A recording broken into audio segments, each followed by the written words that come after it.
With the chaos surrounding our economic situation today, the discussion and debate about the pros and cons of the competing economic systems of capitalism and socialism have returned with vigor. And ownership of the means of production, distribution, and exchange of wealth is made and maintained chiefly by private individuals and corporations. Socialism is a theory or system in which the means of production and distribution of goods are owned and/or controlled collectively or by the government. In a simplified nutshell, capitalists want less government ownership and socialists want more government ownership.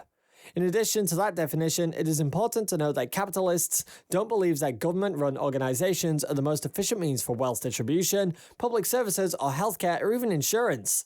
One of the best examples of this that a common man can relate to is visiting the DMV when you need to either get a driver's license or renew a license. Have you ever noticed that these very few DMV offices are almost always never open during convenient times and certainly not open on weekends? Or that everyone who works at these facilities has terrible attitudes and makes it very clear that they don't want to be working or would rather be somewhere else?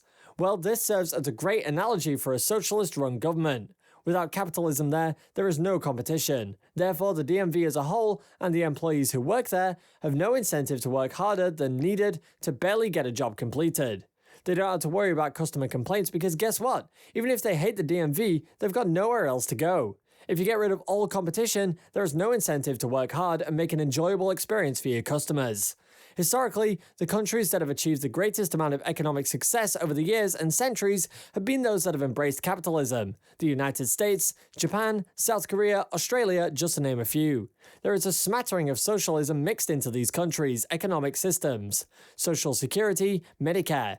The ingredients that seem to have caused that success have been the right to own private property and the incentive to reap the benefits of your hard work, and due diligence by earning and keeping the monetary benefits of the fruits of your labor. Socialism, on the other hand, is popular amongst the masses that for some reason have not had the financial success that others have gained through their labor, like in the capitalist system. The predominant social-oriented countries of Europe and Africa and Cuba and Venezuela in the Latin countries, with the poster country of disaster, Greece, are all close to or on the verge of bankruptcy. It seems that countries that espouse a plethora of government entitlement programs, giveaways and handouts are the ones in dire financial straits.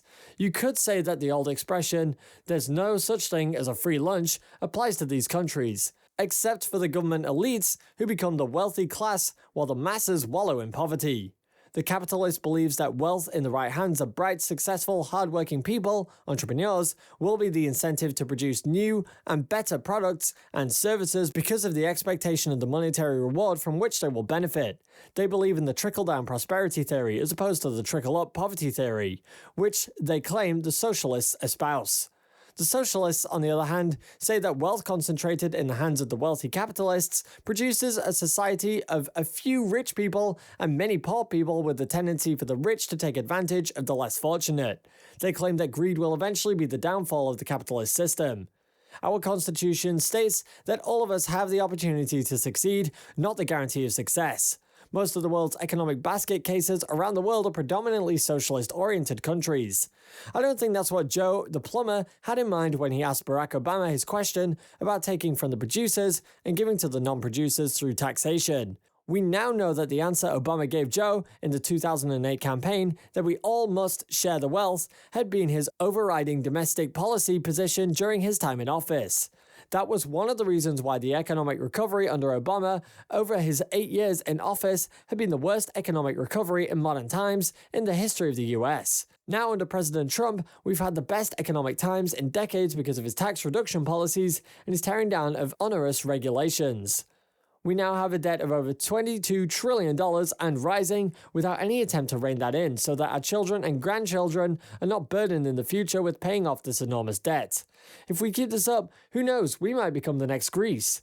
The verdict is in, and contrary to what socialists say, capitalism with all its warts is a preferred economic system to bring the masses out of poverty and to make them productive citizens in our country and in countries around the world. Remember this: capitalism rewards merit, socialism rewards mediocrity. This is Business Zone signing off with another video.